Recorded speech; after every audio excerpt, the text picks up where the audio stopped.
Seja bem-vindo ao Business Talk Podcast, o episódio número 4, no lugar onde conversamos sobre tudo aquilo que realmente importa. E hoje o assunto é sobre mercado imobiliário, empreendedorismo e projetos. Se você é um líder, um visionário, alguém que sabe que o verdadeiro poder vem de se reinventar constantemente, essa conversa é para você. Nossos convidados de hoje são do empreendedorismo do ramo de arquitetura. O primeiro, Augusto Baldança, empresário, atuante há 8 anos no mercado de projetos e viabilidade financeira. O segundo, Vinícius França, arquiteto, 25 anos de idade, formado pela UFMS, diretor criativo da FAS Arquitetos, também em gestão estratégica da empresa. Sejam muito bem-vindos, Vinícius, Augusto. Conte pra gente um pouco da sua trajetória de vida, da sua trajetória profissional, para que a gente possa começar esse bate-papo. Uma satisfação estar aqui hoje. Então, eu formei em 2021, né? Colei grau de 2020 para 2021. Só que nesse meio tempo eu já estava buscando como me inserir no mercado, né? Já era uma preocupação minha, já no último ano de graduação. E nesse período eu estava em transição, estava em mudança de Campo Grande, Mato Grosso do Sul, eu sou de lá. Eu nasci em Dourados, morava em Campo Grande, para Umuarama, no Paraná, onde eu tenho alguns parentes ali, né? Então eu tentei iniciar minha carreira ali, onde eu peguei meus primeiros projetos e fiz meus primeiros contatos, né, comerciais. Um deles foi o Augusto, que hoje é meu sócio, né? E nesse período foram uns 2 anos trabalhando assim em parceria com o Augusto, até que a gente decidiu se tornar sócio. E eu daí sim me mudei para Santa Catarina, né? Nós iniciamos nosso primeiro projeto juntos, foi como parceria e não como sócios, foi em 2021. O Augusto ele negociou com a construtora um edifício frente mar e trouxe, né, essa demanda para a gente desenvolver, e dali para frente foi dando muito certo. Só para a gente situar, né? Primeiro, vocês dois são sócios hoje, vocês são os dois arquitetos? Eu sou técnico de edificações. E aqui é arquiteto? Isso. E daí esse teu projeto saiu do Mato Grosso do Sul já pensando em se inserir no mercado, mas foi no Paraná que vocês se conheceram? Não, eu através de... Eu busquei parceiros, porque como eu não posso assinar, então eu busquei parceiros para estar junto e fazer o negócio acontecer, né? Então aí a gente conheci o Vinícius. Massa. Eu conheci o Vinícius e a gente meio que no começo foi uma terceirização de serviço, né, Vinícius, ali basicamente, né? A gente foi se conhecendo, gostando do trabalho um do outro e foi... Teve afinidade entre os dois, né? Bacana isso Sim, daí. sim. O que fez com que vocês entrassem nesse ramo? É sonho ou acaso? Isso é muito importante para quem está desenvolvendo um empreendedorismo, né? O meu lado, eu me formei, na verdade eu sou formado há 10 anos. 10 anos. E me formei em edificações aqui no Senai, aqui da Pedra Branca. E comecei a a fazer estágio na prefeitura de governador e comecei a mexer com projeto. Comecei a olhar plantas ali, tipo, e começava a levar para casa as plantas que ia para tipo, jogar fora. Aí eu passava tudo pro programa lá, tipo, eu vou aprender isso aqui. Eu gostava de obras assim, de projeto. E foi indo, cara, e fui gostando e fui fazendo parcerias com corretores e fui especializando e foi fluindo, sabe? E vocês conheceram no Paraná e quando... Não? Não, a gente se conheceu Remotamente. Remotamente. Na internet, então vocês se conheceram. Isso. Eu tinha outros 2 sócios que já estavam no mercado há mais tempo e quiseram se tornar meus sócios logo que eu formei, porque gostaram do meu trabalho. Só que essa sociedade acabou não dando certo. Em 3 meses ali de sociedade, a gente viu que nossos perfis não se alinhavam muito e eles optaram, né, por sair. A FASA é o princípio da empresa. Eu iniciei a criar a marca, o nome, tudo, antes de eu formar, desde que eu estava na faculdade ainda, já pensando em o que eu ia fazer, como que eu ia me mostrar no mercado após graduar, né? Então, eles compraram essa ideia, gostaram das ideias que eu tinha para o projeto, que eram um pouco diferentes das de hoje, né? Hoje tudo amadureceu, a gente vai tomando outros caminhos, mas tinha algumas ideias, sim, que eu gostaria de desenvolver. Eles olharam com bons olhos para isso, gostaram e entraram juntos. Eles tinham uma construtora, estavam iniciando o processo de uma construtora de casas mesmo, de médio padrão. E nisso, eles estavam querendo voltar a atuar como projetos. Os dois eram arquitetos formados. E entraram comigo, né? A gente abriu um CNPJ. Mas não durou muito tempo, eles saíram. Nesse meio tempo, o Augusto era um dos parceiros comerciais ali que a gente tinha feito. E após o nosso rompimento de sociedade, alguns clientes permaneceram com eles e alguns comigo, né? E daí eu segui atendendo o Augusto, até que chegou um momento que eu expliquei para ele que eu estava com algumas outras oportunidades de mercado e que daí, nesse caso, eu talvez não poderia mais atender ele com os projetos aqui, né? Mas que também eram projetos que me interessavam muito, né? Era um caminho que eu gostaria de seguir. E então, conversando com ele, a gente decidiu entrar de sócio e daí sim, eu abandonei toda outra demanda que eu tinha lá no Paraná e comecei a me organizar para mudar para Santa Catarina. Daí, nós entramos o Augusto entrou de sócio comigo, né? E a gente está no caminho hoje do que é a Faz Arquitetos. Uma das coisas que é bem interessante, que a gente aqui quer tratar a respeito do empreendedorismo, de quem quer iniciar um negócio, de quais são os desafios de começar esse negócio, né? Quais são as estratégias que se adota. A pergunta, assim, vocês já tinham em mente, eu quero ser um profissional liberal, não quero ter carteira assinada, ou em algum momento prestaram serviço? Eu quero ouvir isso dos dois. Foram empregados em algum momento antes de começar esse negócio? Cara, minha mãe enchia o saco para trabalhar de carteira assinada.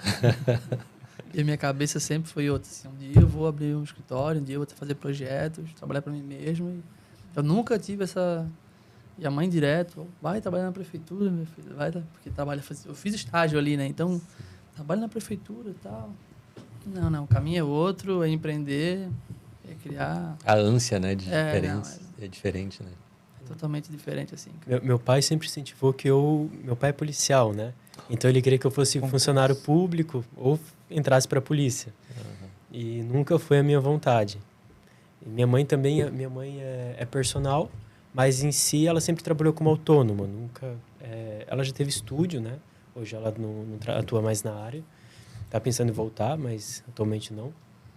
E então eu nunca tive um exemplo assim empreendedor dentro de casa, né? Eu fui começar a olhar com olhos para isso no final da pandemia, do meio da faculdade para frente, com o exemplo de alguns parentes meus, né?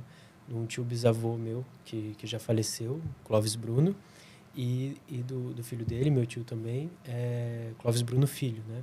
Eles eram franqueados do Boticário, lá em Moarama, e convivendo com eles, sempre indo nas férias, né? Nas férias da faculdade, indo para lá, ficando com eles, eu via muitos bons exemplos, assim. Eu gostava muito daquele universo de empreender, de ver como se pôr no mercado, sabe? Como funcionam as coisas de fato. Foi ali que tu recebeu a picada do empreendedorismo. Através desses exemplos. E isso foi uma virada de chave, né? Porque eu vi que não adiantava eu me formar como arquiteto se eu não soubesse como me posicionar com o meu trabalho. E a faculdade não ensina isso pra gente. A gente sai muito cru, né? Eu formei na UFMS e assim, não sei... Hoje eu até sei, porque hoje nós temos estagiários, né? Então eu sei como é a grade das universidades particulares, mas mesmo elas não incentivam muito essa parte de empreender, não dão muita base para você formar e saber como trabalhar. A administração do negócio geralmente está prejudicada, né? É mais difícil isso, né? E hoje a FASA, você já consegue atender o público que vocês querem ou vocês ainda atendem por necessidade algum tipo de projeto, algum tipo de demanda? A gente atende o mercado que a gente sempre teve interesse, né? O Augusto o Augusto deu esse start, né? E venceu essa barreira do aprender o que fazer, como fazer. E daí quando a gente quando a gente começou a trabalhar junto, depois de sócio, ele já tinha esse caminho traçado. E daí o que a gente fez? A gente sentou, organizamos e vimos como a gente podia melhorar isso, né? Mas essa parte de referência, de fazer parceria com os corretores, de como chegar no cliente, dos interesses de projeto, ele trouxe muito isso para a nossa sociedade E a gente junto definiu realmente qual era o padrão de mercado que a gente queria atender, né? Daí, sim, eu comecei a me atentar, né? Já com essa preocupação de buscar empreender, de buscar entender como o mercado funcionava, mas ainda um pouco cru em relação a isso, ali no primeiro ano de formado, né? Eu comecei a ter mais insights disso e a pegar como fazer isso, a me preocupar como fazer essas parcerias, como chegar no cliente, como se posicionar, né? E daí, quando a gente fez a sociedade, que daí a gente começou constantemente a estar revisando e revendo esses modelos, a forma da gente se posicionar, do produto que a gente está entregando, dos métodos e processos da empresa como um todo, né? E da imagem que de fato a gente ia passar para o cliente. Quem que é o cliente de vocês hoje? Qual que é o principal cliente que vocês têm? E Todos qual é são o principais. tipo de serviço que vocês estão prestando? Né? A gente É um perfil de alto padrão? Alto padrão. A gente, Alto padrão. eu costumo dizer que eu não gosto muito dessa classificação alto padrão, falando em si de renda, pela renda, segmentando o cliente por renda. Eu costumo dizer que um projeto de alto padrão é um projeto que realmente atende com qualidade todas as disciplinas que ele precisa. Não importando se o revestimento que está naquele projeto é um revestimento de R$500 o metro ou de R$100 o metro. Entendeu? Não importando se o meu cliente, porque um cliente ele pode ser um cliente financeiramente, né, com condições, só que ele pode, às vezes, estar fazendo um empreendimento em que ele está investindo para um público sim, né, focado em outro exatamente. nicho. Não diz respeito a exatamente Exato. o quanto o cliente tem para investir, mas sim qual é o tipo de construção, né? Mas tem empreendimentos edificação. caríssimos, que são caríssimos de construir, que eles em si não acabam sendo um alto padrão, né? Mas o nosso foco, eu diria que são empreendimentos, a gente atende construtoras, principalmente, né? Nós atendemos o mercado de incorporação imobiliária. Nós fazemos também residências, projetos residenciais com muito gosto. Nós adoramos fazer projetos comerciais também. Mas hoje o carro-chefe no escritório... Foco é o multifamiliar, né? Projetos multifamiliares de incorporação imobiliária ou até comerciais, né? O que é o projeto multifamiliar, para quem não Multifamiliar conhece? é a incorporação, o edifício. Um edifício. Isso aqui. É difícil para... multifamiliar porque várias famílias moram ali. Isso aqui é comercial, na verdade, né? Porque Isso aqui é um- você tem também o projeto aquele que é de casas, né? O condomínio... horizontal. Se chama... seria... O condomínio horizontal é o edilício. E o condomínio vertical é o edifício. Uhum. Entendeu? Muito bom. Eu até ia perguntar para vocês que os principais parceiros devem ser corretores, construtoras, e vocês entram geralmente como parceiros desse negócio ou vocês também constroem, têm pretensão para isso? A gente tem pretensão, mas hoje a gente faz muito essa parceria com o corretor, né? Com a imobiliária, né? Tipo, eles têm um terreno, a gente já tem parceria com vários, né? Então, eles trazem um terreno para a gente pega a viabilidade e tentamos agregar o máximo do poder construtivo daquele imóvel, né? Vocês fazem um projeto para apresentar para o Fizemos terrenista? Não calculamos um VGV. A gente calcula um VGV mais ou menos por cima, mas quem sempre calcula é o construtor, né? Para a gente não estar acabando dando um número errado e o cara ser um pouco otimista demais, mas o cara gosta de calcular sendo um pouco pessimista, para chegar lá na hora não ter uma surpresa, né? Então... Nós fazemos o nosso cálculo para a gente ter uma ideia do que se o que a gente está fazendo está de acordo com a realidade, do que realmente vai ser rentável. Mas o que a gente entrega? A gente entrega nessa primeira etapa, que é o estudo de viabilidade financeira, a materialização arquitetônica que vai dar base de quanto que o construtor vai poder ter de área vendável, né? E o quanto que ele vai ter de área construída geral. E daí ele faz a relação para ver se o empreendimento vai ser rentável para ele. Às vezes tem muito difícil que ele tem muita, sei lá, vai ser uma obra grande, sei lá, de 20 mil metros. Mas a porcentagem de área que não é de venda é muito grande. Então, na hora que for negociar uma permuta, alguma coisa do tipo, então a porcentagem já tem que ser um pouco mais baixa. Porque se é uma porcentagem muito alta, tem muita área que ele não está vendendo. Então, está incorporando ali, né? Então, é meio que tem que ter um jogo bem delicadinho, assim, sabe? Para matemática fechar. Esse estudo de quanto pode ser construído em cima do terreno, vocês também fazem? Isso, que é isso aí. É justamente isso que...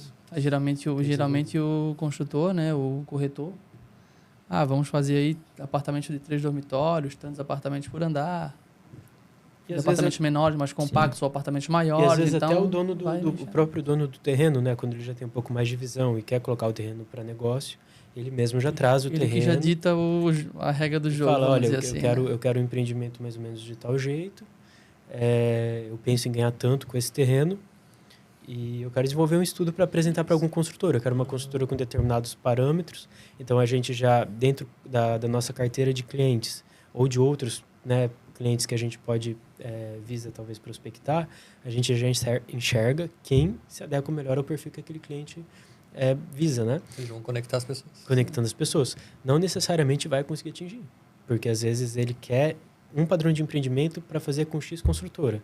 Aí vai chegar no construtor e ele vai falar, olha, eu pego o terreno, mas para fazer nesse terreno eu vou fazer outro padrão, não que o cliente daí é uma negociação entre eles.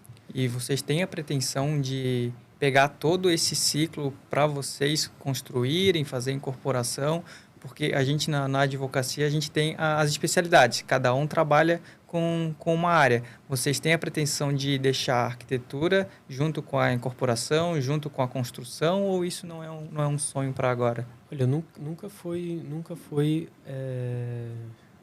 como que eu posso te dizer? A gente trabalha muito a gente tem um mapa estratégico dos nossos objetivos, né? E isso, com certeza, é uma possibilidade de um caminho que a gente pode seguir. Hoje, o nosso caminho é focar em atender projetos. Tá? A gente já está com alguns projetos cuidando fechando acompanhamentos. Mas como são projetos de incorporação, são projetos grandes, precisa de bastante atenção para atender a demanda. Eu acho sempre muito importante, quando você nicha e foca em uma área, você atender com excelência aquilo ali antes de pensar em fazer outra coisa, né? Mas a gente tem sim como uma das metas mais próximas começar a construir casas de alto padrão, entendeu? Casas com bom padrão de acabamento, boa resolução arquitetônica, Tecnologia, aplicando bastante tecnologia e que atenda aí um público que sim, que possa arcar com esses custos, né? Mas a gente visa sim atender esse mercado. Falar de edifícios, construção de edifícios, já tem muitos... Entre você construir casas e você construir edifício, tem muita coisa no caminho. É um desejo? Sim, só que não para fazer agora. Hoje, se a gente recebesse proposta de fazer um edifício, mesmo tendo investimento, a gente teria que analisar bem detalhadamente, né? Porque colocar o nome da empresa no meio, né, cara? E não acabar Eu focando e prejudicando um lado. Porque vocês não são a construtora em si, né? Vocês são uma das etapas do processo, né? Exatamente. É interessante isso de falar que é diferente fazer casa e fazer o edifício ou condomínio edilício, porque o incorporador mesmo, vocês acompanham o incorporador lá no Instagram, lá, ele trabalha para, como é que eu vou falar? Grandes empreendimentos, né? Então, ele replica uma mesma planta diversas vezes dentro de um condomínio e ele fala, eu vou lá e compro tudo que a fornecedora tem, porque eu vou construir 150 unidades. Então, para ele faz sentido fazer imóveis de até 200, 300 mil, porque ele constrói em alta demanda. Enquanto que, aí num podcast que eu acompanhei dele, ele diz, se eu for fazer alto padrão, se for fazer um imóvel para vender a 4, 5 milhões, é muito exclusivo. Eu tenho que ir lá e comprar uma peça daquilo que eu preciso, então uma porta de entrada só. Enquanto que nesse condomínio que eu faço, eu compro 500 portas. Iguais. Iguais, exatamente. Então eu pego a demanda A compra toda. dele é totalmente diferente. O preço diferencia muito. Qual que é o desafio que vocês enxergam assim? E o que tu acha que é mais rentável em si? Entre essa edificação única, que é a casa de alto padrão, e esse empreendimento que vai ser diversas unidades iguais ali. Eu acho que vai muito também a partir da estrutura que você tem, né? Uma coisa é você ter estrutura para conseguir gerenciar bem o projeto de uma casa. Aqui, fazendo o contexto, se a pessoa está trabalhando só com isso, ou, por exemplo, no nosso caso, o escritório de projetos, que vai começar a construir, a gente precisa analisar, além dessa estrutura de equipe, né, o que a gente está colocando ali de capital, o que é capital financeiro, financiado, o que é capital próprio ou de investidor. E daí sim a gente define o que acaba sendo mais rentável ou não, né?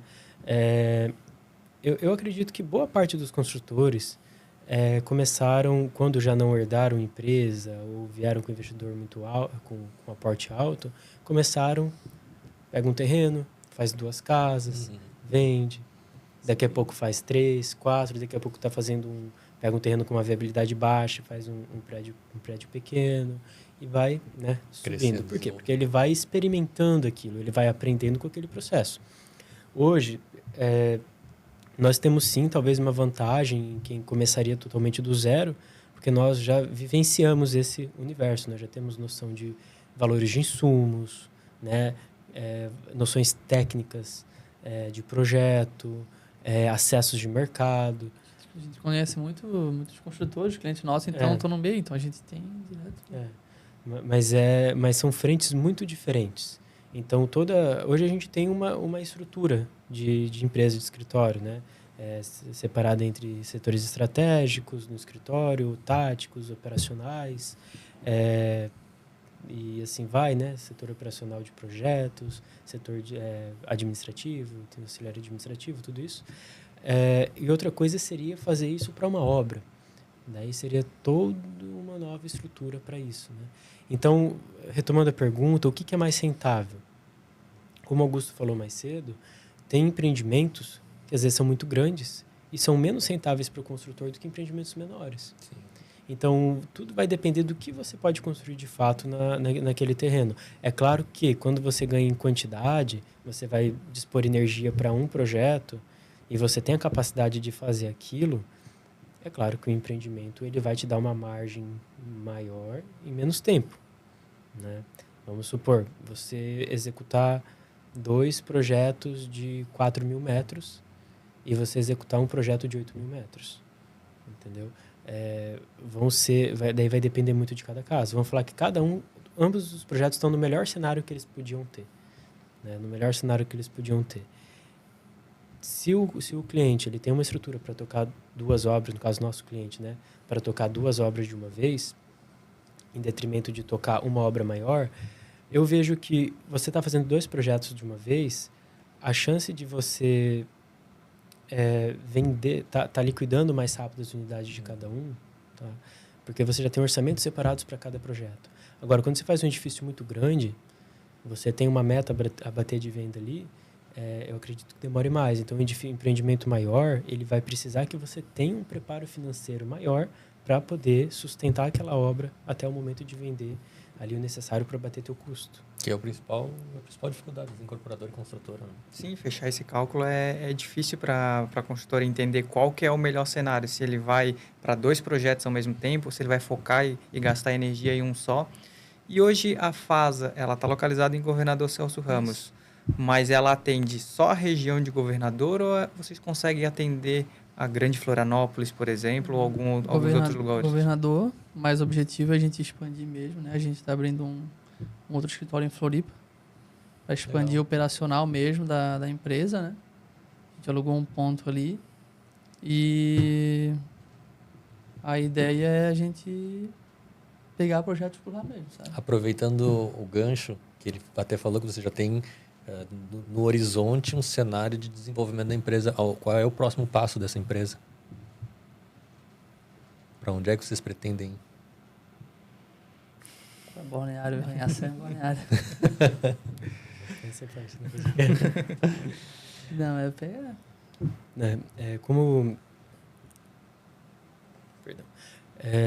Como objetivo agora, né?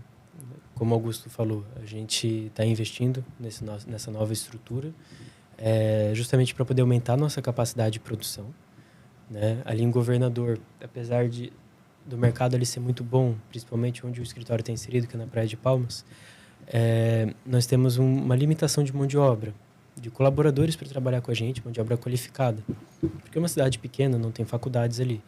Então, o que a gente está fazendo? A gente está investindo aqui em Florianópolis, justamente como primeiro momento, estruturar uma equipe maior para aumentar a nossa capacidade de absorção de projeto. Após esse momento, a gente, daí sim, focar em estar prospectando novos projetos na região. A gente já tem alguns contatos de alguns projetos que a gente está negociando ali na região. E alguns clientes nossos de Governador são de Florianópolis, né? A gente atende ali clientes que são daqui, mas que investem lá. A gente tem clientes que são de Brusque, clientes que são de Qual que é a cidade do Davis? Davis é São João Batista. São João Batista. Então, toda essa região no entorno a gente atende, né? O cliente ele vai ao nosso escritório, se for preciso a gente vai até ele. E hoje a gente tem uma capacidade boa até de absorção de projetos, mas a gente já sentiu a necessidade de ampliar para poder expandir.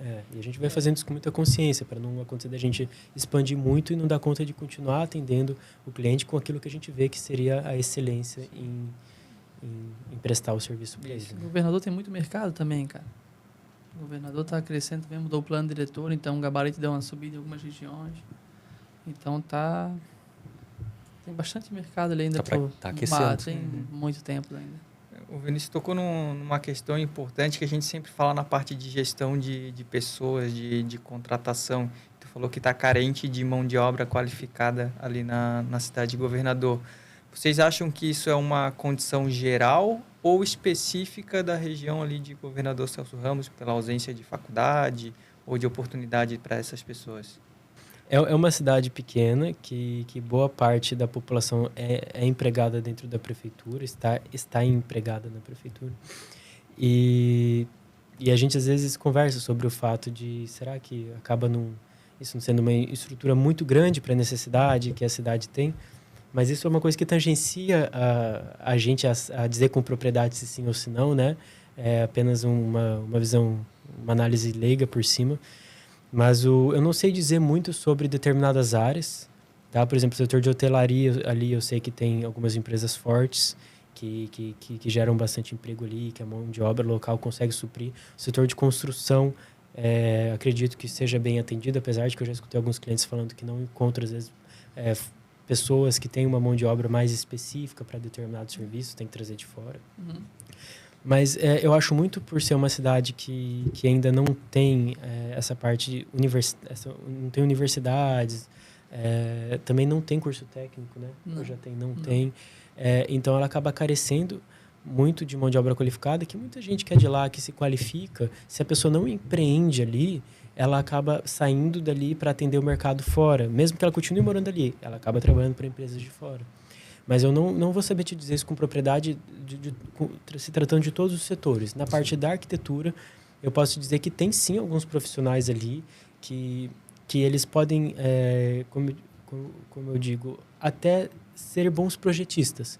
Mas dentro dos métodos que a gente decidiu operar no escritório, com os softwares que a gente utiliza, com as tecnologias que a gente busca implementar, a gente não conseguiu encontrar ainda pessoas que se enquadrassem nesse perfil. Até aproveitando isso que tu está dizendo, muitas vezes tu citou ali que tu tem como princípio básico da tua empresa a excelência, a entrega de excelência de resultado para o teu cliente. Qual é que é o grande diferencial hoje da empresa? A gente busca entregar o que a gente considera e outros profissionais, pelo menos a gente busca, né, alcançar o que a gente considera como boa arquitetura. Eu acho que muita adjetivação em cima de projetos, ou seja, falar que projeto maravilhoso, projeto lindo, um projeto de altíssimo padrão, o que for, acaba entrando muito numa visão do mercado imobiliário, de usar isso como estratégia comercial para os imóveis.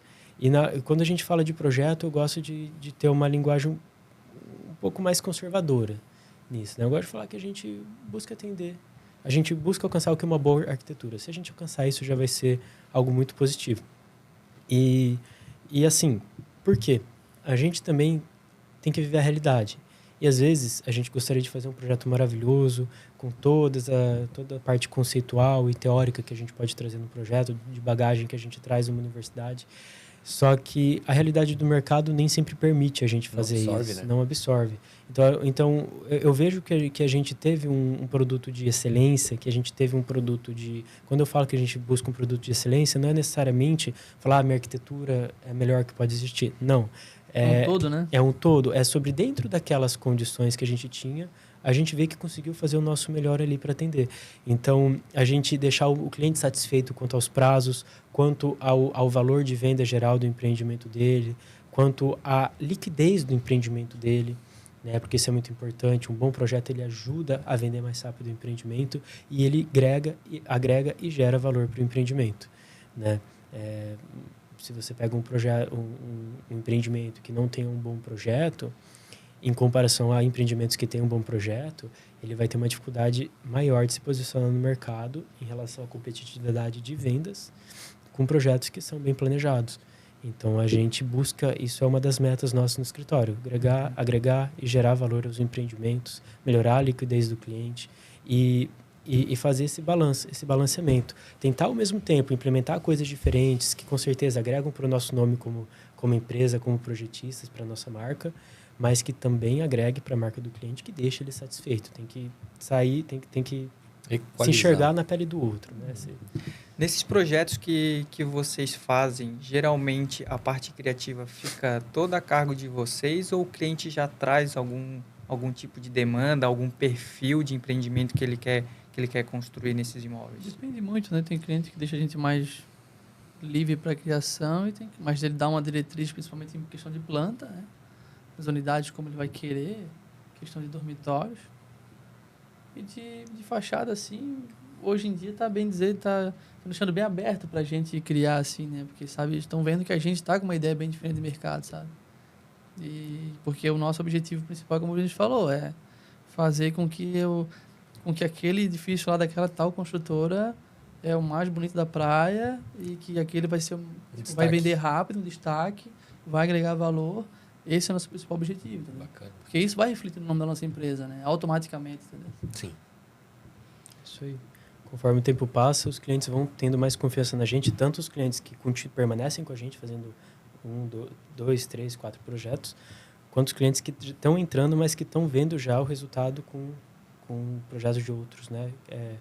Concorrentes deles ali no mercado, até às vezes parceiros, não necessariamente porque são empresas diferentes que concorrem, né? Mas a maioria, eles estão vendendo no mesmo mercado. A maioria, mercado. né, são bem parceiros, assim, Então, mas eles se conhecem. Cara, são bem parceiros. Então, O mercado é grande, né? Não, Tem que suprir todo mundo. A gente tem um déficit gigantesco de habitação. Uma das coisas que me chama a atenção, você não é daqui do sul do país. Né? O que fez com que tu saísse de lá e tu pensa em voltar para tua cidade natal? Lá pro teu estado? Qual que é o embate? O que tirou assim, o Vinícius de lá? Em Dourados, é uma cidade que eu tenho minhas memórias afetivas positivas lá, mas também teve muita coisa que não foi legal. Né? E é uma cidade que, assim, aqui em Santa Catarina é mais areia. Mato Grosso do Sul é terra vermelha. É barro. É barro.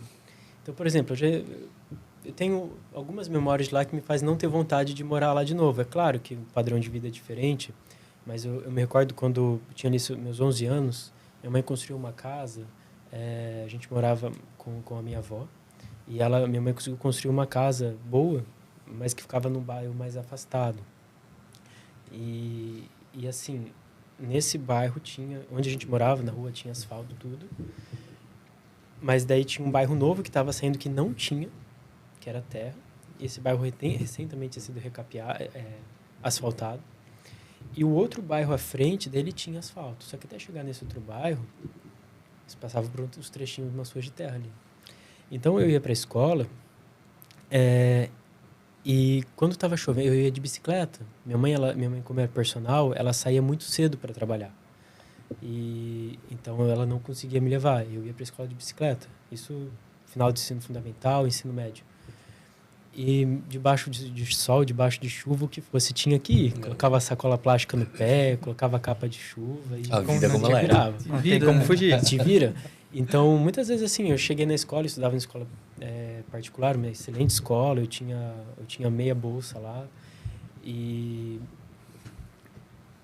assim, muitas vezes eu chegava nessa escola com a roupa suja de terra, entendeu? Então, assim, eu em si, na época eu era bem, assim, tranquilão, então eu não ligava muito. Hoje, olhando para trás e vendo algumas coisas que da forma que eram... Vendo os álbuns de fotos. Eu já falo, meu Deus do céu, era uma bucha. Mas, assim, sempre busquei passar por cada etapa de forma bem tranquila.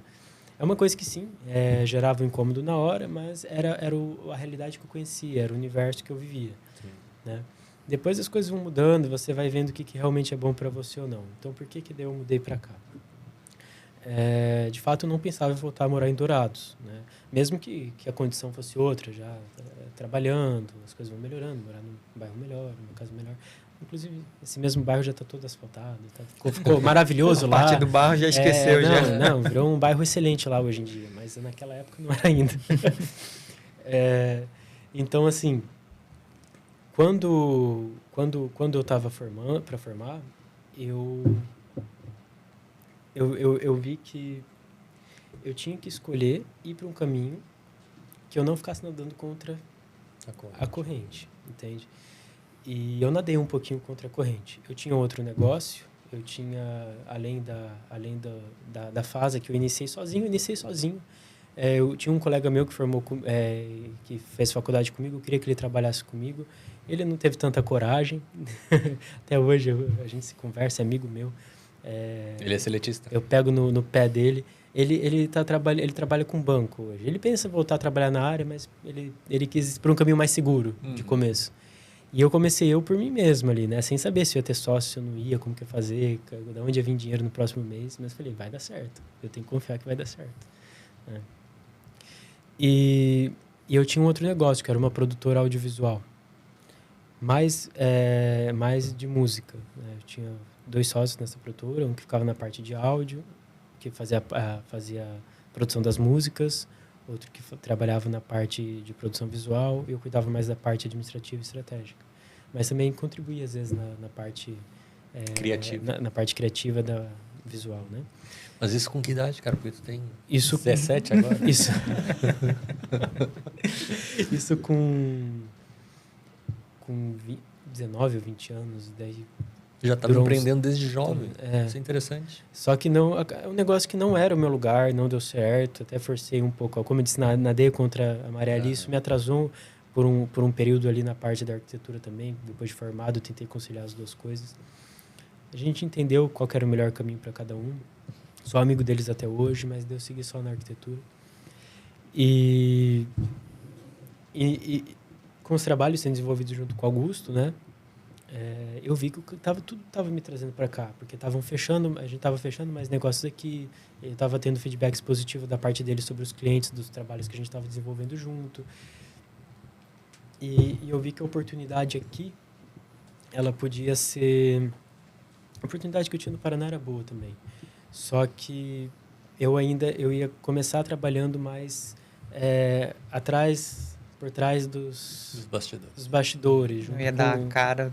Junto com uma profissional de lá que já é mais consolidada, que é uma pessoa muito querida e tudo mais.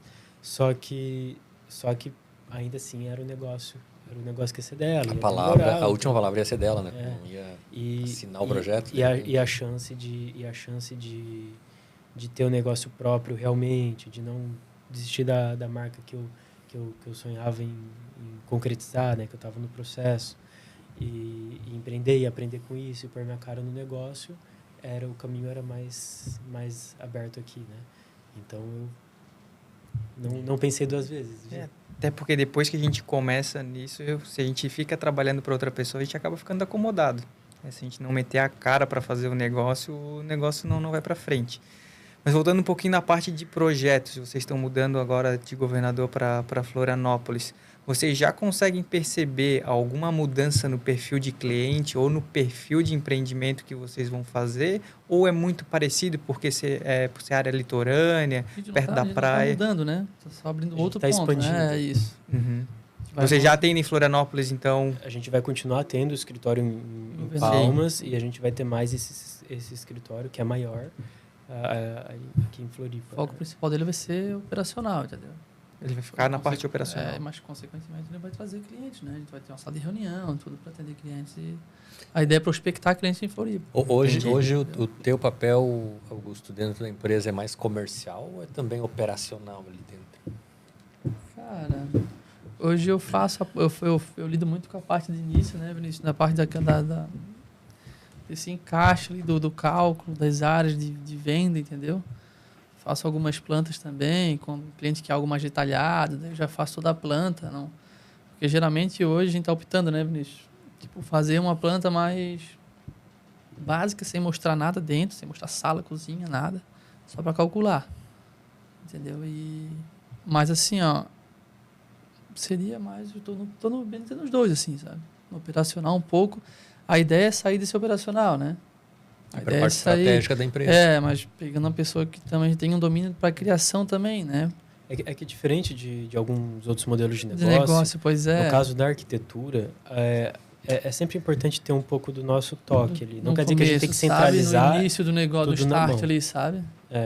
Então, independente se o Augusto ou eu se limitasse o escopo de atividades operacionais que ficam na nossa mão, que hoje já estão até reduzidas, a gente não poderia nunca sair totalmente. Porque você chega hoje e pede para a gente desenvolver um empreendimento no terreno X. O Augusto vai iniciar esse processo contigo.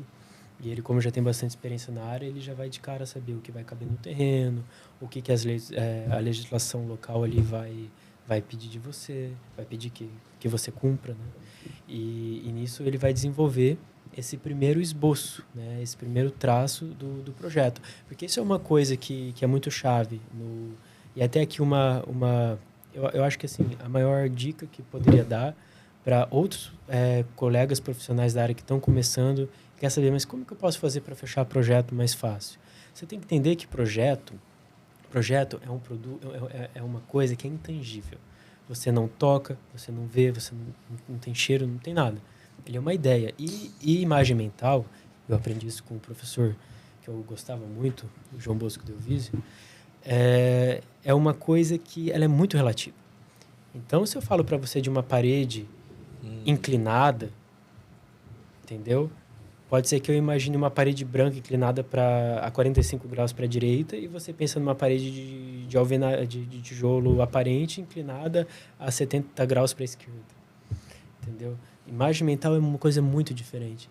Então, é muito importante, quando você quer fechar um negócio, você conseguir, de alguma forma, que esteja dentro do teu alcance, né? Materializar, de alguma forma, aquilo que o cliente está pedindo. Sair desse imaginário, né? E conseguir tangibilizar aquilo. E a gente busca muito como estratégia fazer isso no começo do processo. Então, o Augusto ele recebe o cliente, vê toda a necessidade dele, aborda outros pontos, como as dores que o cliente já teve em outros empreendimentos, o que a gente pode fazer de melhor nesse, vê todo o contexto, né? Daí a gente tem processo para isso, ele desenvolve, mas isso, assim, como muitos projetos um atrás do outro, acaba virando uma coisa natural, né? Já não precisa ficar olhando uma lista item por item, que eu vou fazer isso, agora isso, aquilo. Já estão acostumados. Qual que é o maior reclamo que o cliente tem? Os clientes em geral. Qual que é o grande problema que eles enfrentam hoje para contratar um escritório de arquitetura, para montar um projeto, para iniciar algo? O que vocês têm percebido que isso vai diferenciar lá o escritório de vocês para entregar para ele aquilo que vai dar para ele, vai justamente fazer com que ele saia satisfeito? Eu acho que é alcançar aquilo que ele... Eu acho que é alcançar o melhor do potencial do terreno mesmo, sabe? Eu acho que isso é um grande diferencial. Você respondeu isso no vídeo que a gente produziu. O que a gente entrega para o cliente sempre? Aquilo que ele busca. Aquilo que ele busca, isso, aquilo que ele quer e... Com melhorias. Com melhorias. Porque tem um cliente nosso, que o pai dele, ele gosta de desenhar também. Então, ele faz os rabisquinhos dele. Ele faz a planta. Ele desenha como ele quer que seja. Só que daí a gente pega e depois, dá uma ideia de vocês aí e tal, junto, a gente vai... o que acha mudar isso aqui e tal, seu Jorge e tal, vamos mudar isso aqui, ficou legal? Não, ficou legal, pessoal. Então, tem essa conexão, é legal, sabe? E por que, por exemplo, o seu Jorge desenha as plantas dele, e por que ele já não manda para fazer o projeto direto? Por que passa para a gente? Porque para muita gente, o projeto arquitetônico é um desenho de planta, né? Desenhar. Acontece que não é bem assim. A gente precisa... Tem o leque artístico ali, né? Nossa abordagem artística, mas tem a abordagem técnica que anda junto. Então, a gente tem que conciliar todas as disciplinas, projeto estrutural, projeto elétrico, hidráulico, instalações no geral. E, então, quando a gente pega um projeto para fazer, no método que a gente trabalha com construção virtual. Então, a gente vai simular aquela obra no software. A gente vai construir item por item do que vai acontecer na realidade dentro do software. E daí a gente consegue ter um domínio maior de todas as disciplinas, do que a gente está entregando, uma materialização 3D que é consistente realmente com a documentação, porque são uma coisa só. Sim. Ele não é um desenho 2D que é feito numa também, às vezes o cliente... E também assim, ó, questão de planta, né? Às vezes o cliente não se atenta no detalhe que ele quis, assim, principalmente um cliente ele que gosta de desenhar, que às vezes um ajuste que tu dava, tipo, num banheiro, um exemplo, que estava com uma ventilação para adulto, às vezes um ajuste mínimo que tu desse ali, tu resolvia e botava esse banheiro com a ventilação para fora. Então, são ajustes pequenos, assim, que... E outra, cara, no projeto, 1 centímetro faz total diferença. Realmente. Assim, é gigante, você aquele não tem noção. Da porta que não abre. Cara, tem gente que fala que no papel cabe tudo, né? Realmente, mas assim, ó, qualquer centímetro tu não fecha uma área de um quarto que tu precisa para poder passar na prefeitura, sabe? Então, detalhe, assim, que... Interessante. Principalmente quando vem aquele um tipo de projeto que tem que colocar o máximo de apartamentos por andar, entendeu? Tem que começar a entulhar apartamento ali. Então, vai sobrando área de um, colocando pro outro. Cara, é um quebra-cabeça. É um quebra-cabeça. E aí, fechar área comum, fechar área privativa, isso aí dependendo da área do terreno, quando são muitas unidades, o padrão do empreendimento é um empreendimento de muitas unidades, com tamanho, apartamentos mais compactos, ou seja, várias unidades por piso, é muito mais difícil da gente conseguir executar do que uma torre, por exemplo, uma laje de 1.000 metros que vão colocar, precisa por 8 unidades. Seja estúdios ou apartamentos de um quarto ou 2 quartos. E foi uma coisa que eu me destaquei no mercado na época, muito por isso. Por encaixar esses apartamentinhos. Cara, eu tinha uma facilidade enorme, assim. MacGyver. Cara, é sério. Não é por nada, assim, na verdade, mesmo assim, sim, cara. Parecia aqui mesmo. Tipo, eu sentia desafiado, sabe? Então, cara, eu vou dar um jeito de montar isso aqui, cara. Eu vou montar e vai ficar bom. Porque se eu montar, é isso que vai trazer o cliente pra mim, entendeu? Então, eu tinha que dar um jeito de eu desafiava. Aí, tipo, falava do escritório fulano. Cara, não, vou fazer melhor do que esses caras, não adianta. Porque é assim que eu vou conseguir entrar no mercado. Eu não vou entrar no mercado sendo o mesmo. Vou ter que ser diferenciar um pouco do pessoal, né? Sim. Então, era assim, cara. Aí, meio que eu fiquei conhecido, assim, na época, assim, que, tipo, o Augusto encaixa tudo que dá, sabe? Tipo, na época, um terreno que dá 4 por andar, não, dá 5 por andar. Se encaixar bem certinho, dá 5. Então, ia assim, sabe? Não precisa o pessoal, nada. E o pessoal... Pode mandar que o Augusto coloca pra dentro. Não, lá ele, né? E essa expertise, tu foi adquirindo com o tempo ou tem curso, especialização? O cara pegava as plantas velhas para ficar... Da prefeitura. Aí eu passava pro CAD e melhorava, assim. Vi que eu achava que poderia melhorar. E eu ia fazendo assim, sabe? Por esporte, né? Assim, sem ganhar nada.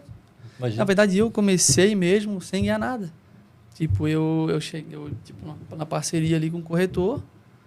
Inclusive, um é o Guilherme da Real... O Guilherme que... Guilherme Garcia da Real O Guilherme da Garcia da Real Bicho, que tá no Clube M. E o Leonardo. Daí a gente meio que pegava o terreno e fazia na risca, entendeu? Fazia na risca, ó, vai dar tantos por andar aqui, apresentava. Aí, tipo, se fechasse a permuta, ele fazia o construtor fechar o projeto comigo, né? Entendeu? Então, era uma mão lava a outra, entendeu? Sim. A parceria, né? Parceria. Indicava até hoje. O maior parceiro então, comercial nosso hoje é a Real parceiro. Vocês recebem muito em permuta de alguma coisa ou não?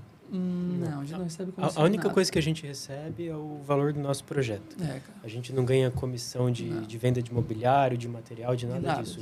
A gente é totalmente contra essa prática no escritório. A gente cobra pelo nosso projeto. Cada um tem um seu ali, é isso, sabe?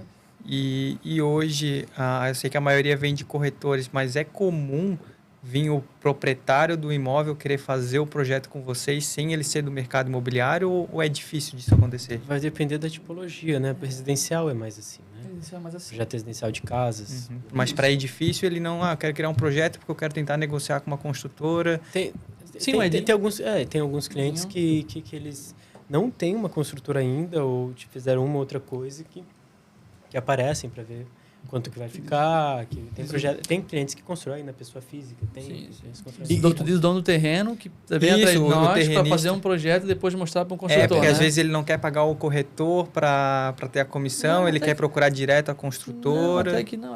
Até que às vezes busca a gente faz, depois até pede indicação de corretor, ou já tem um corretor e ele mesmo vem. Ele gosta de estar envolvido com o negócio. É que assim, não dá para tratar de forma genérica.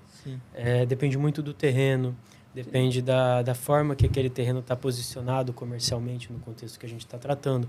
Então, pode ter casos que sim, não seria necessário envolver um parceiro corretor, mas a gente sempre identifica, pelo menos os casos que a gente tratou até hoje, a gente viu que ia gerar valor, ia agregar a gente colocar os nossos parceiros no meio dessa conversa, tanto para defender os interesses do permutante com o construtor, quanto para orientar melhor o construtor do que vai pegar melhor no mercado. Entendeu? E vocês já tiveram aquela experiência da pessoa chegar com um projeto mirabolante e você ter que colocar ela com os pés no chão, dizendo, não, isso aqui não dá para fazer, tu tá viajando. Geralmente acontece o contrário, né? O cliente quer um negócio bem básico A gente quer fazer um negócio mirabolante. e a gente busca dentro da zona de conforto até do cliente, para não deixar ele desconfortável, insatisfeito com o processo, mostrar que ele merece, que ele pode ter algo além daquilo que ele não enxergava. Que é o nosso objetivo, né, Vinícius? De agregar valor para vocês, os construtores. Esse é o nosso objetivo. Otimiza, né? Otimiza e faz o cara ter mais lucro naquela operação. Sim. Porque o terrenista é difícil ele ter o conhecimento técnico do que pode ser construído, o que não pode, qual o padrão de construção. Então, ele tem que procurar esses profissionais justamente para entender o valor que o terreno dele tem na realidade, né? Porque eles ficam especulando muita coisa e, no fim, ou pode ou não pode fazer muita coisa. Diante desses cenários, assim, o que vocês julgam que é a melhor das estratégias para quem está começando a construir ou quer permutar, ou enfim? O que vocês aconselhariam para o cara, de repente, vou dar o primeiro passo nessa nova rotina? Iniciar no ramo de construção. A pessoa para construir ou para pôr o terreno dela para negócio? Entrar como permutante ou ela como entrar como investidor mesmo? Me diz aí qual é que é a melhor caminho. Vamos colocar o cenário da pessoa com menos acesso. Tem cliente nosso hoje que diz que está pensando em começar a virar permutante. O permutante está ganhando mais que o construtor. É porque o mercado, aqui na região também, mas ali é muito aquecido para veraneio, né? Então, até traz o que estava comentando mais cedo de unidades mais compactas. Por quê? Porque não é a primeira moradia. Primeira moradia, a gente está tratando do... não é o primeiro imóvel que a pessoa comprou, mas é o lugar que ela mora. Né? Então, não é o lugar que ela mora. É uma segunda propriedade dela de imóvel, né? É um apartamento para veraneio, uma casa para veraneio, um apartamento para investimento, para alocar, para vender, comprar na planta e vender depois. Então... o perfil ali em Governador Celso Ramos, na Praia de Palmas, na Armação, ali no entorno todo, são empreendimentos mais focados para esse nicho.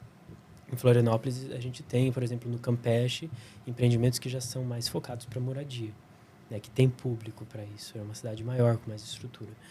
Então isso vai depender do lugar que a gente está falando. Agora, em relação ao que é mais... O primeiro passo para a pessoa entrar nesse processo. Vamos pegar a pessoa que só tem um terreno. De fato, como a gente já veio explicando aqui, ela saber o que ela pode fazer ali. Ela tem que ter propriedade, domínio daquilo, do potencial do que ela tem na mão. Seja do dinheiro que ela tem na mão ou do terreno que ela tem na mão. Entendeu? Ou da estrutura de empresa que ela tem. Primeiro passo, analisar o mercado. Então, se ela tem um terreno, ela tem que saber quanto que pode construir ali. Então, ela pode vir na gente ou em outra empresa parceira de confiança dela, seja próximo, que isso é muito importante. A gente consegue atender com muita qualidade clientes que são que moram longe, e a gente tem clientes nesse caso. Mas, às vezes, a pessoa se sente mais confortável tendo contato perto. E então, com certeza, ela vai encontrar algum profissional perto dela que possa atender com qualidade, né? Então, o primeiro passo seria, sim, procurar o profissional que vai te mostrar, se você não souber, né? Se você for leigo no assunto, vai te mostrar o potencial máximo do seu terreno. Ou, daí o melhor seria o arquiteto. Você pode achar ele diretamente, ou você pode achar através de indicação dos corretores que já estão sabendo realmente quem que é bom ali no mercado para fazer isso. Conhece algum arquiteto? Bom. E no caso de quem está com dinheiro, procurar uma assessoria de investimentos, né? Ou às vezes alguns corretores imobiliários, eles empreendem também, né?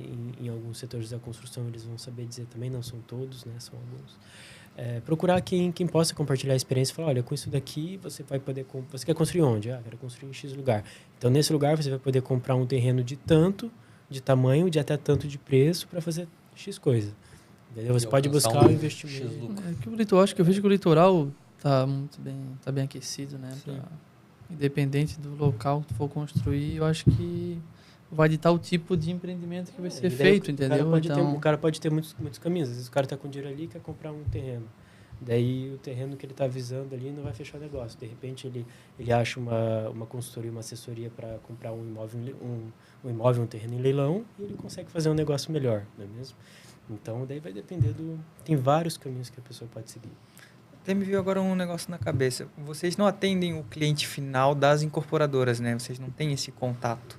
Ou chega a ter esse contato? Alguns, sim. Para mudar alguma coisa de projeto interno, alguma coisa? É que o nosso cliente é o construtor, né? Isso, o cliente então vai depender do Sim. contrato que o construtor tem com esse permutante. E, por exemplo, quando o permutante ele traz o terreno até a gente acaba já tendo contato com ele. Então, vira e mexe, na cortesia ali, ele pergunta, como está o projeto, passo ver quanto está ficando. A gente convida ele no escritório para vir, a gente não pode enviar, né? Até por sigilo com a construtora. A gente convida ele para dar uma olhada, não permitir gravar, nem tirar foto, nada, para ele matar a curiosidade dele. Em alguns casos isso pode acontecer, mas a satisfação que a gente presta no processo de projeto é total, exclusivo com o construtor que contratou a gente. A minha cabeça tá quase fulminando aqui. Eu tô pensando já lá longe, eu tava pensando em investimento. Você é construtora? Não, porque o que acontece? Eu, particularmente, estou há 7 anos trabalhando com investimento. Não que eu seja um investidor há 7 anos, né? Apesar de querer me posicionar dessa forma. Porque se eu comprei um carro e vendi por 2 mil a mais, eu sou investidor. Não, mas assim, eu trabalho com investimentos há bastante tempo. Desde 2014, 2015, eu já estudava o mercado em geral. E aí a gente está falando do mercado de ação, investimentos e tudo mais.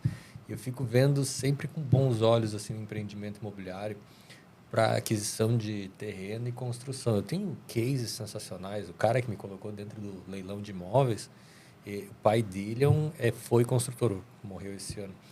E ele foi um construtor que começou exatamente da história que tu falou. Ele comprou um terreno, se não me engano, era um terreno de meio de quadra. Desse terreno de meio de quadra, ele construiu uma casa e comprou o terreno de esquina. De esquina, construiu 4 casas. Comprou o lote todo que tinha atrás, que é quase a quadra inteira. Construiu 40 unidades e assim foi. Multiplicou o pão. E aproveitou muito a onda de 2014, 2015, quando a Dilma estava liberando bastante recurso, Minha Casa Minha Vida, e agora está liberando de novo, né? Estamos aquecidos novamente nesse setor. Então, ele se aproveitou muito, cresceu muito nessa época. E daí eu sempre fico verificando, assim, boas oportunidades de investimento. E a minha pergunta vem nesse sentido. Quando a gente arremata em leilão, a expectativa de ganho é de pelo menos uns 30% ao ano. Dando 2% ao mês, eu fico satisfeito. Qual que é a rentabilidade que vocês verificam que, na prática, se observa nos empreendimentos estes imobiliários para o construtor? Eu gosto da pergunta que a gente estava conversando disso quando a gente estava no caminho, né, Augusto? A gente estava vindo para cá e falando do quanto que sobra para o construtor ali, do que ele investe para construir. É uma coisa que, assim, parece que tudo a gente leva para esse lado, depende.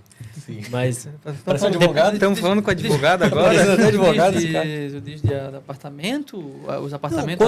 Quanto é que do construtor? Quanto é que ele está tendo de renda 30%. No ano? No empreendimento inteiro? No empreendimento inteiro, 30%, de 4 geralmente anos? 30%, 35%. Vai depender muito da permuta, né? Se o cara pega uma permuta alta, já baixa. Quando ele é dono, o proprietário do terreno, ele pode ter um lucro maior. Só que o que a gente entende, através da experiência que a gente tem com os nossos clientes, é que ele vai ter que ter um capital maior, porque ele vai ficar congelado ali no terreno. Então, por isso que eles muitas vezes optam pela permuta. Vai depender do cenário, vai depender do lugar que ele vai construir. Né? Os nossos clientes, em média, a gente já escutou falar 25%, 30%, 35%, já escutamos até 40%. Qual prazo? Um edifício de 5, 6 mil metros, 1 ano de projeto, mais 4 anos de obra. Quantos metros? 6 mil? 5, 6 mil metros. Uns 4. 5 anos. 4 anos de obra, mais 1 ano de projeto, 5 anos. 4 anos dele lançado, né? Que ele lança, geralmente finalizou o processo de projeto. Não é que o projeto necessariamente leva 1 ano para ficar pronto, depende. Aprovação, tudo. Depende da vamos verificar prefeitura, vai depender do tamanho do prédio, vai depender do momento que o cliente chegou na gente, né? Da forma que a gente tem contratos que a gente faz com prazo menor, tem contratos que a gente faz com regime de urgência, vai depender do que o cliente solicitou, né? Tudo tem um preço também. E esses clientes, vocês sabem qual o regime que eles trabalham, se é de incorporação, se eles criam SPE para investidores, qual que é maioria incorporação. maioria incorporação? Alguns Alguns SPE. SPE. Alguns SPE. Vocês- Bem poucos. Mas Maioria vocês incorporação. sabem qual que é a diferença para eles optarem por um ou por outro? O que faz eles Escolher essa forma? Porque na incorporação a gente sabe que vai vir a compra do imóvel na planta, então que eles vão pegar o comprador final e ele vai injetar o dinheiro. Na SPE eles vão comprando as cotas para poder entrar na sociedade e daí é investidor, não necessariamente é o cliente final, né? Vocês sabem por que eles optam por um regime ou outro? Porque é difícil a gente explicar, porque a gente teria que pegar um caso de cada um. A gente tem hoje 12 construtoras na nossa carteira e às vezes a forma que um desenvolve a SPE dele não é igual à forma que o outro desenvolve. Entendeu? Então isso daí já é um assunto mais delicado. Sim. na estratégia dele. Não dá pra falar que o cara faz desse jeito quando ele na verdade não faz. Ele vai me escutar aqui depois e falar, tá falando merda. E qual que é o custo para quem quer fazer o projeto, para quem tem o terreno hoje, quer começar a empreender? Quanto vai custar para chegar lá no escritório de vocês e fazer um projeto inicial?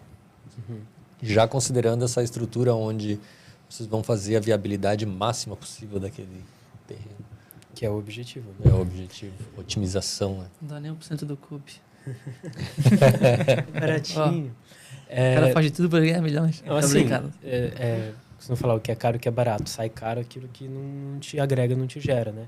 A gente, graças a Deus, a gente tem um bom feedback dos nossos clientes. Sem investimento, não é, cara?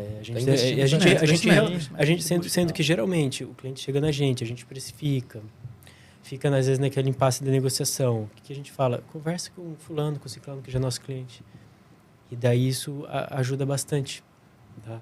Mas a gente, sim, falando bem abertamente, porque tem muita gente que tem muita restrição com isso. Nós não somos os mais caros do mercado, até porque a empresa, ela é uma empresa aí de sociedade de 2 anos, que minha experiência de operação já é 4 anos, mas a gente já viu bastante coisa nesse processo. Mas também não é das mais baratas, né? A gente costuma precificar aquilo que realmente é justo para a gente. E eu sempre converso com o Augusto da gente fazer o quê? Precificar, fazer uma proposta na melhor condição que a gente pode para aquele cliente. Ah, mas eu quero um desconto aqui e ali. Essa é a minha melhor condição que eu posso fazer. E não é porque pensa, se eu passo para o cliente um preço, e daí aquela tradição brasileira, quero um desconto no seu serviço, na hora do seu trabalho. Daí você, não, tudo bem, para não perder o negócio eu vou baixar. Daí o que o cara pensa? Opa, se eu não tivesse falado, eu ia gastar mais à toa. Quando na realidade, no começo sim, no começo da nossa sociedade, a gente ainda estava testando bastante, vendo o que se enquadrava, os custos que a gente realmente tem de operação, o que a gente tinha que tirar de margem, como que ia funcionar a empresa, a gente acabava cedendo mais nas negociações. Hoje a gente já tem uma segurança maior disso. Então a gente de fato mostra para aquele cliente, dentro do padrão do empreendimento dele, do perfil que ele busca, do prazo que ele precisa, todo o contexto, qual que é a melhor proposta que a gente pode fazer para ele. A gente busca sempre negociar, melhorar a forma de pagamento, né? Mas para a gente o valor que a gente agrega ali, o valor que a gente precifica o projeto para conseguir atender com a qualidade é difícil de mexer. Vai depender do empreendimento. Alguns projetos, isso é uma dica muito boa também para quem está entrando no mercado, que quando você está fazendo um estágio, por exemplo, geralmente o arquiteto responsável pelo escritório, o empresário, ele guarda esses valores de 7 chaves, não quer que... E na fase a gente conversa muito com os estagiários, eles perguntam qualquer coisa sobre empreendedorismo, e eu gosto de falar, eu gosto de passar. Tem uns que fazem bom proveito disso, outros que não, nem tanto, né? Mas daí vai de cada um. Porque eu sei que é uma dificuldade que a gente tem quando está na graduação, né? Projetos de incorporação precifica muito diferente de projetos residenciais, projetos que é para o cliente para o cliente Até porque pessoa é único, física. né? Sim. É o único, exclusivo, né? Quando vai fazer um residencial, é E porque é quantidade, e dependendo do projeto, ele é verticalizado, muito verticalizado, então ele repete apartamento. E tudo que tu entrega também, quando tu vai vendo que tu tá, pô, tu vê a concorrência, né? Então, pô, tu tá vendo que tá entregando um nível de detalhamento diferenciado do mercado. Então, isso vai fazendo tu, pô, A gente busca entregar Ajustar um a produto bem referência. completo, tanto na parte 3D, uma resolução que seja bonita para o projeto, né? Quanto na parte técnica, algo realmente completo, um projeto executivo de verdade, que seja de verdade um projeto executivo. Que é esse projeto? É um projeto que vai para a obra, que vai ser executado. Então é uma documentação bem minuciosa, com quantificação, detalhe para altíssimo. ajudar o processo do cliente, né? Então, projetos que são de incorporação, a gente tem uma base de tabela gerando por metro quadrado. Só que vai depender do tipo do empreendimento. Se ele é um empreendimento muito horizontal, eu vou ter um trabalho muito maior para desenvolver a planta daquele empreendimento. Se é um empreendimento que é mais verticalizado, que não tem variação de tipologias de planta nos pisos e que repete torres, por exemplo, é um empreendimento que vai ter um custo de produção menor para a gente também. Então, um custo para o cliente. Então, a gente realmente é muito justo com isso, a gente cuida disso. O cliente chega na gente, a gente analisa o caso dele no primeiro estudo e a gente vê como vai ser o projeto e precifica. Depois, se precisa, às vezes, dar um pouco mais de área, um pouco menos de área, daí a gente tem uma cláusula no contrato que reajusta isso na parcela final, ou para menos ou para mais. Entendeu? Mas, projetos, uma base. Projetos em torno de seus prédios pequenos, de 1.000 a 2.000 metros. A gente está falando de incorporações que são mais de 1.000 metros, né? A gente vai estar precificando ali em torno de seus R$28 o metro, tá? Incluindo todos os projetos arquitetônicos, tá? Não é estrutura, não é hidráulica, não é Nossa, elétrica. foca só arquitetura. A gente trabalha com arquitetura. Só a parte do arquitetônico. Só Isso. mesmo. Projetos que partem de 2.000 metros até perto dos 5.000. A gente vai estar precificando em torno de R$25 o metro. Tá? Isso já com nota fiscal, tudo. Uhum. Projetos acima disso, 5.000 metros, até 7,5, a gente vai negociar entre 22 e 23. Por que um valor ou outro? É o que eu te disse. Vai depender se Depende da daí já tipologia. começa a ser empreendimentos mais repetitivos ou não. Empreendimentos que estão próximo da casa dos 10.000 metros, a gente já consegue precificar ali em torno dos seus R$21 o metro quadrado, R$20 o metro quadrado, né? Empreendimentos que passam disso, daí 15, 20, daí já realmente são empreendimentos que pode ter muita repetição de torre, como pode ter Tem pouca muita variação e muita extensão. Então, A gente tem projetos que a gente já fechou em torno de 30.000 metros quadrados, arredondando, que a gente precificou que a gente precificaria às vezes a R$18 o metro quadrado, mas como o cliente ele fechou esse empreendimento mais um empreendimento mais um outro de quase 60.000 metros, e a gente conseguiu 15. melhorar, né? E fez ali, acho que deu 16, né? Com R$15 o metro. R$15 o metro. Pra caramba. Sim. Mas é muito variável. Então, projetos de 10.000 metros até seus 20.000 metros na faixa de R$18 o metro. Acima disso, a gente já consegue baixar mais. E já se encaminhando para o fim, porque aqui a gente terminou a bebida, a gente tem que ir embora. É sua? Qual que é a dica, qual que é o insight que tu daria para quem está iniciando e quer ou pretende ou está se formando na arquitetura e vai iniciar a empreender?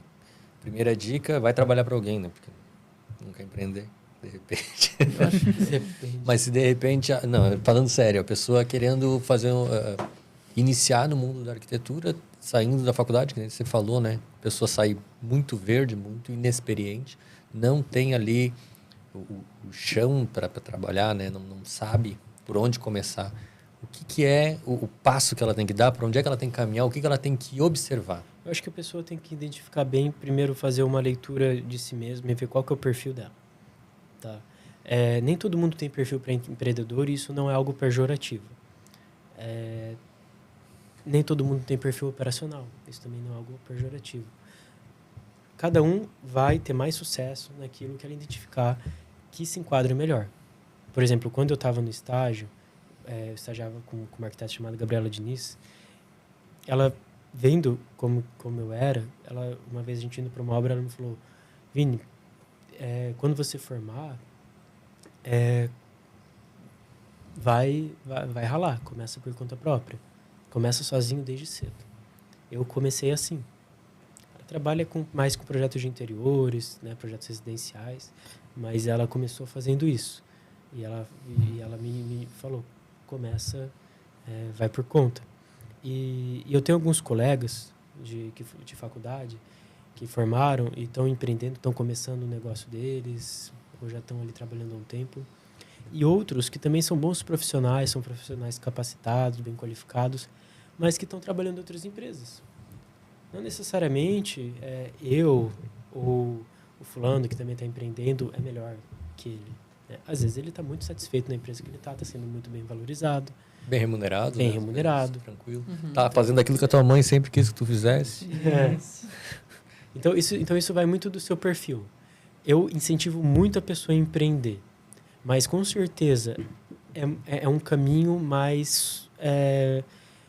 não que não seja... Cada caminho tem sua dificuldade, mas eu acho que é um caminho que você fica mais exposto. Você fica mais exposto. Tá? Da mesma forma que isso pode dar muito certo, você pode dar muito errado. E daí vai depender se você tem algum apadrinhamento, alguma coisa. Eu, por exemplo, não tive nenhum. Não tinha parente que tinha construtora, o escritório de arquitetura, ninguém da área. Entendeu?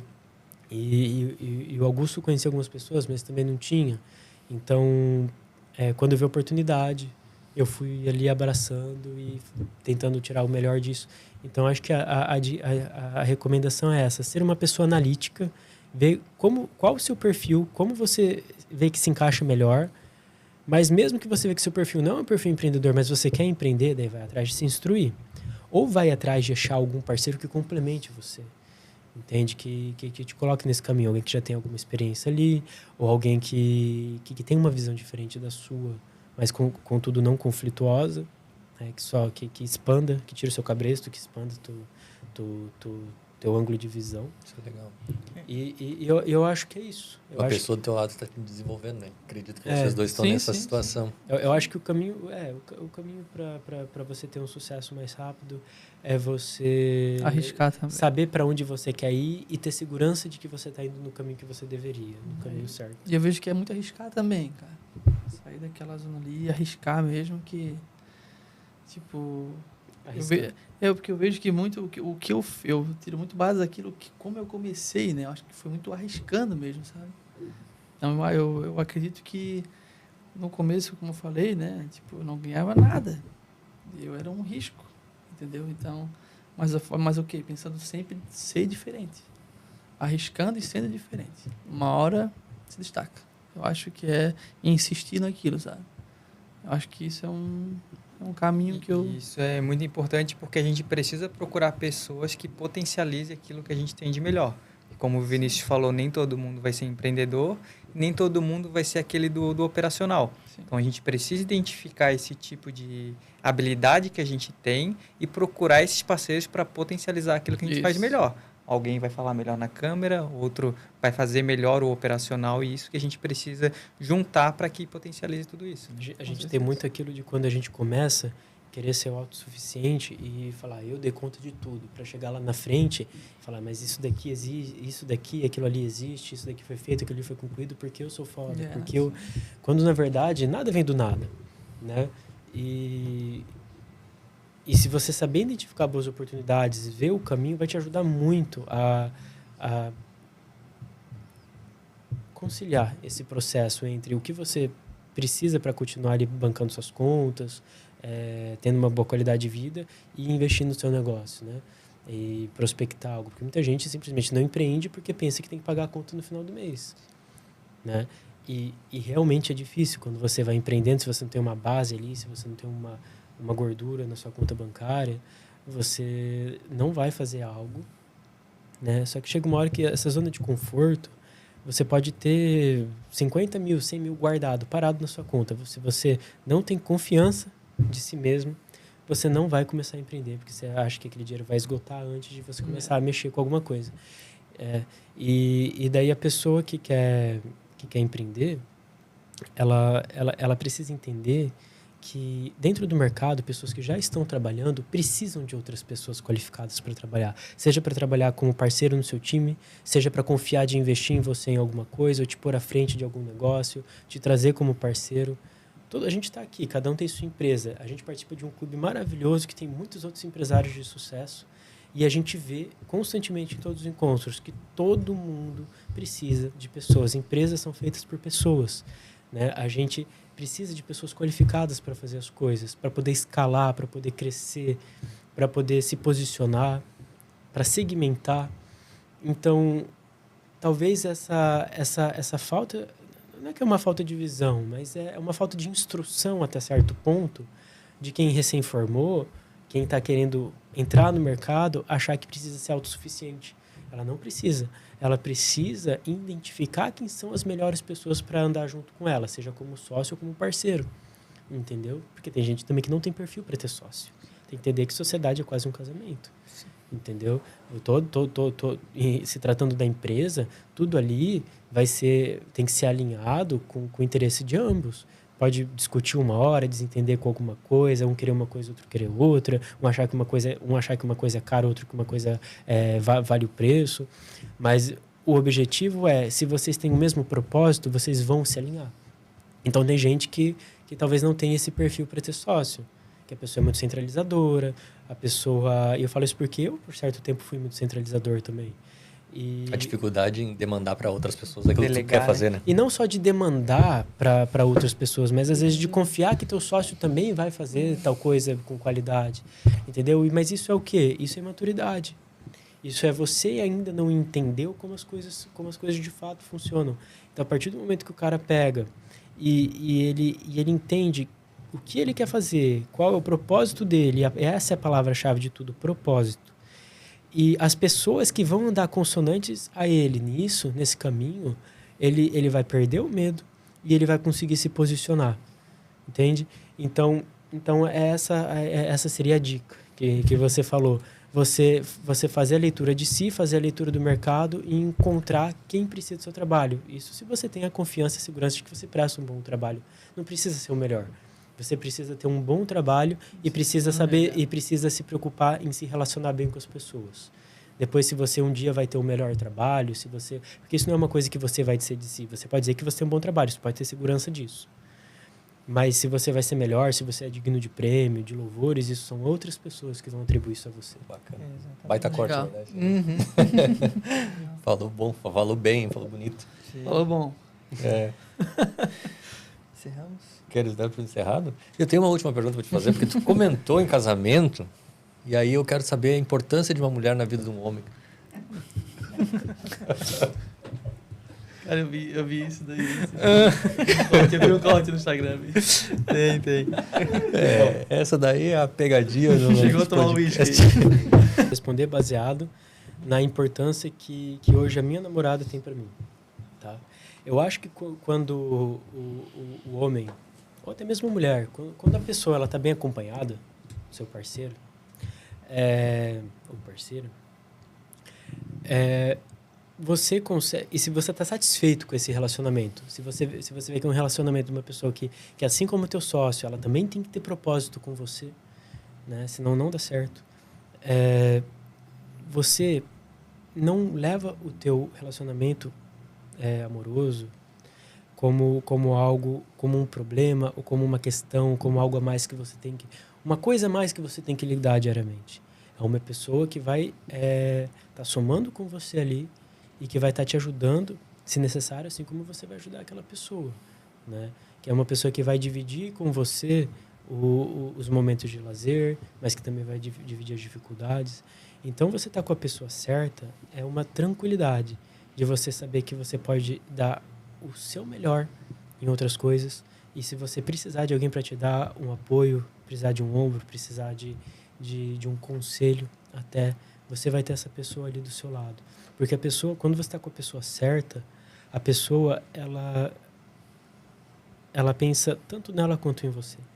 Diferente de quando você está com uma pessoa que só pensa nela e você fica ali o tempo todo tentando agradar, isso tira a sua paz.